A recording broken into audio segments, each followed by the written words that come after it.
আসসালামু আলাইকুম। আমি আমার একটি প্রজেক্ট শেয়ার করছি। প্রজেক্টটা খুবই সিম্পল অ্যান্ড এটা হচ্ছে একটি ফার্মাসিউটিক্যালস কোম্পানির জন্য ড্রাগ ইনভেন্টরি অ্যান্ড হচ্ছে এক্সপায়ারি ম্যানেজমেন্ট সিস্টেম।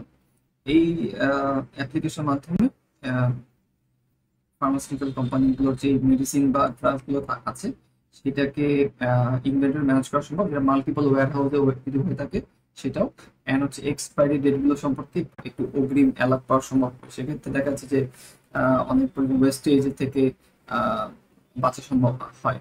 আবার দেখা যাচ্ছে যে এই কোম্পানিগুলো দেখা যাচ্ছে খুবই রেস্ট্রিক্টেড পলিসি ফলো করে, যেমন WHO হতে পারে বা FDA থেকে স্ট্রিক্ট গাইডলাইন থাকে যেগুলোকে মাস্ট বি ফলো করতে হয়। তো আমিও প্রজেক্টের যেই স্টেপস গুলো আছে আর্কিটেকচার নিয়ে কথা বলছি আর কি। এই প্রজেক্টে .NET 8 ওয়েব এপিআই দিয়ে করা। আমরা ORM হিসেবে ব্যবহার করেছি এন্টিটি ফ্রেমওয়ার্ক 4, অ্যান্ড ডেটাবেস হিসেবে ব্যবহার করেছি Oracle ডেটাবেস। আমি যে ভার্সন ব্যবহার করছি 23 AI। অ্যান্ড হচ্ছে আমরা এখানে সেরিলগ ব্যবহার করেছি। সেরিলগ হচ্ছে আমাদের লগইন এর জন্য, যে পরিমাণ এপিআই আমরা রান করছি সেটার লগইন এর জন্য ব্যবহার করেছি। আমরা JWT অথেন্টিকেশন ব্যবহার করেছি ইউজার রেজিস্ট্রেশন লগইন এর ক্ষেত্রে। অ্যান্ড হচ্ছে আমরা রোল বেসড অথেন্টিকেশন এখানে মেনটেন করেছি। তো আমি একটু সেরিলগের লগটা দেখাচ্ছি, যে এখানে বেসিক্যালি লগগুলো এখানে ফেচ করা হচ্ছে, যত প্রকার আমরা কাজ করেছি আর কি, আমি কাজ করেছি বেসিক্যালি। অ্যান্ড আমাদের এখানকার আমার ডিজাইন প্যাটার্ন সম্পর্কে বলি। রিপোজিটরি ডিজাইন প্যাটার্ন মেনটেন করেছি আমরা এখানে। ইন্টারফেস, দেন হচ্ছে ইন্টারফেস ইমপ্লিমেন্টেশন, কিভাবে আমরা এটাকে সার্ভিসকেও ইন্টারফেসে, দেন হচ্ছে সার্ভিসকে আমরা ইমপ্লিমেন্ট করে দেন আমরা কন্ট্রোলারে গিয়েছিলাম, লাইক আমি অথেন্টিকেশন কন্ট্রোলে গেলাম। এখানে গিয়ে আমি সার্ভিসকে কল করছি।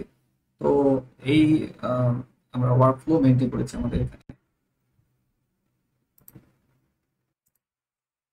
এর আগে আমি দেখাচ্ছি অনেকবার অনেক ফ্রেমওয়ার্ক ব্যবহার করছি, অ্যাঙ্গুলার ব্যবহার করছি, রিঅ্যাক্ট ব্যবহার করছি, অ্যান্ড হচ্ছে আমাদের .NET-এর এমভিসি যেই অ্যাপ্লিকেশন সেগুলো ব্যবহার করেছি। তো আসলে এইটার ফ্রন্টের জন্য একটু স্পেশাল, খুবই সিম্পল আর র HTML CSS অ্যান্ড হচ্ছে জাভাস্ক্রিপ্ট অ্যান্ড jQuery মাধ্যমে এই প্রজেক্টটা করার ট্রাই করেছি। আসলে ছোটখাটো প্রজেক্ট করা হয়েছে, বাট এত বড় একটা প্রজেক্টকে পুরো শুধুমাত্র এই চারটা টেকনোলজি দিয়ে বা ল্যাঙ্গুয়েজ দিয়ে করা হয়তো অভিজ্ঞতা হয়নি। তো এটা একটা প্রথম অভিজ্ঞতা। সেক্ষেত্রে এটা টোটালি এই চারটা র কোড দিয়ে লেখা আছে। তো এখন আমি আমার যে অ্যাপ্লিকেশনটা সেটা ডেমো চলে যাচ্ছি। প্রথমে লগ ইন করে নিচ্ছি।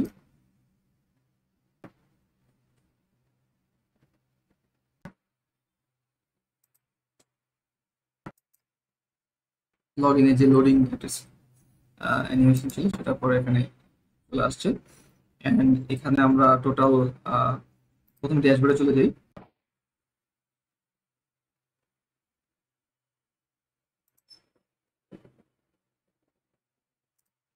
এটা আমি লাইভ সার্ভারে অ্যাপ্লিকেশন রান করছি, এটাকে অ্যাডঅনস থাকে ভিজুয়াল স্টুডিও। তো এখানে ড্যাশবোর্ড যেটা বলছিলাম আর কি, ড্যাশবোর্ডে কিছু বেসিক টোটাল মেডিসিন কয়টা আছে, কতগুলো ব্যাচ এখানে ঢুকেছে, অ্যান্ড হচ্ছে 30 দিনের মধ্যে এক্সপায়ারি আছে এবং তিনটা আইটেম আছে। অ্যান্ড যে আইটেমগুলো স্টক লো সেটাও 18টা আইটেমের স্টক লো আছে এখানে। আচ্ছা, এটা হচ্ছে অ্যালার্টের বেসিক রিসেন্ট যে এক্সপায়ারি হতে পারে, যেমন তিনটা মেডিসিন আছে, এবং কোনটা কবে এক্সপায়ারি হচ্ছে এবং কতদিন বাকি আছে সেটা, এবং ব্যাচ ব্যাচ নাম্বার কত সেখানে দেওয়া আছে। এটা হচ্ছে কুইক স্টেপস।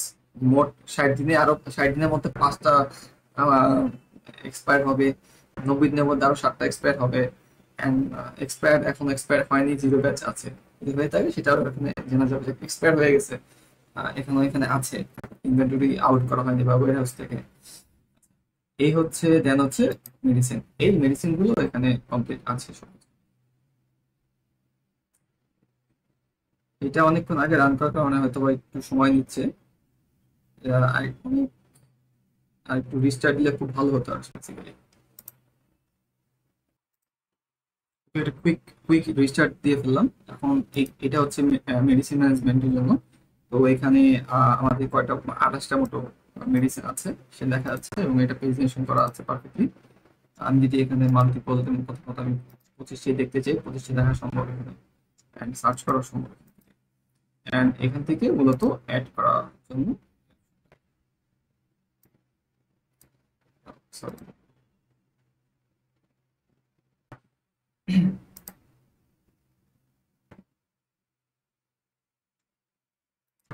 তো এখানে মেডিসিন অ্যাড করা সম্ভব, বা মেডিসিনের ক্যাটাগরি গুলো এখানে ডেটাবেস থেকে আসতেছে, ম্যানুফ্যাকচারার এখান থেকে, প্রসেস ফর্ম কি হবে, অ্যান্ড স্ট্রেন কতটুকু, রিঅর্ডার লেভেল, ইউনিট প্রাইস কত, ডেসক্রিপশন কত, স্টোরেজে রাখতে হবে, অ্যান্ড এটা রিকোয়ার্ড প্রেসক্রাইব কিনা, টোটাল ব্যাপারটা এখানে থাকবে।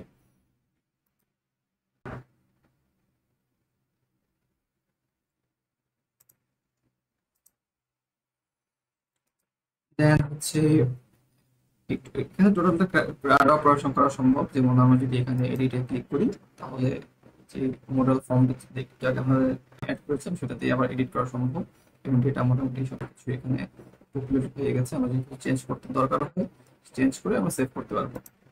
এন্ড হচ্ছে যদি ডিলিট করতে চাই, ডিলিটে আমাদের ডায়ালগ বক্স আসতেছে, এটা আমাদের ডিলিট করা সম্ভব, প্রত্যেকটা এইভাবে কাজ করে।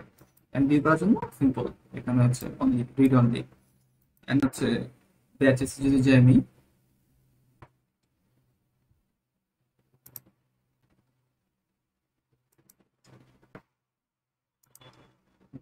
অ্যানিমেশন টাইমটা একটু কমানো দরকার, এটা আসলে হিউজ টাইম নিচ্ছে।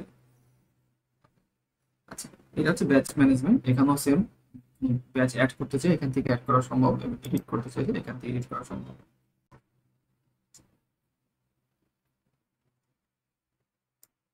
অ্যানিমেশন একটু দ্রুত হলে ভালো, হোয়াট এভার। দেন এখানে ইনভেন্টরি ম্যানেজ করার জন্য,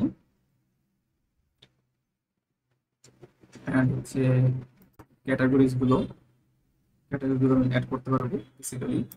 অ্যান্ড ম্যানুফ্যাকচারার যারা কোম্পানিগুলো, এখানে আমরা ডেটা ইনপুট করতে পারবো, কোথায় তার office licence number and all.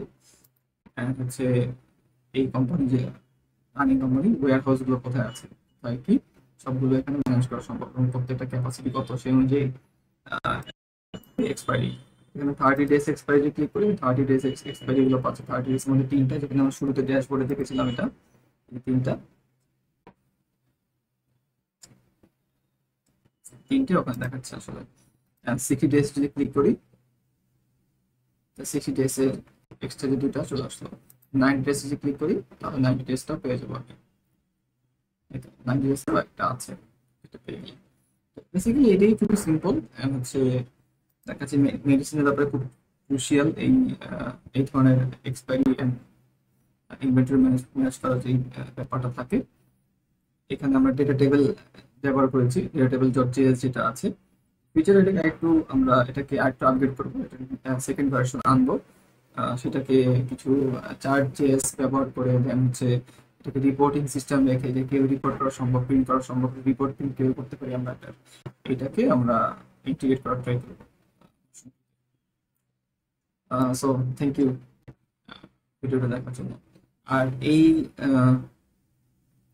প্রজেক্টের যেই যত কোড আছে, ইচ এন্ড এভরিথিং, ডেটাবেস থেকে শুরু করে সবকিছু, ডেটাবেসের ক্রিয়েশন থেকে টেবিল ক্রিয়েশন, সকল কিছু এখানে আহ, আমার যেই GitHub রিপোজিটরি থাকবে, রিপোজিটরিতে সবকিছু দেওয়া থাকবে, সেখানে সবকিছু পাওয়া যাবে। যে কেউ এটাকে চাইলে ক্লোন করে প্র্যাকটিস করতে পারেন, কোনো সমস্যা নেই। সেক্ষেত্রে রিপোজিটরিটাকে সেভ করে একটা স্টার দিয়ে রাখবেন, সেক্ষেত্রে আপনার জন্য পরবর্তীতে এটা খুঁজে পেতে ইজি হবে আর কি। সো থ্যাংক ইউ সবাইকে।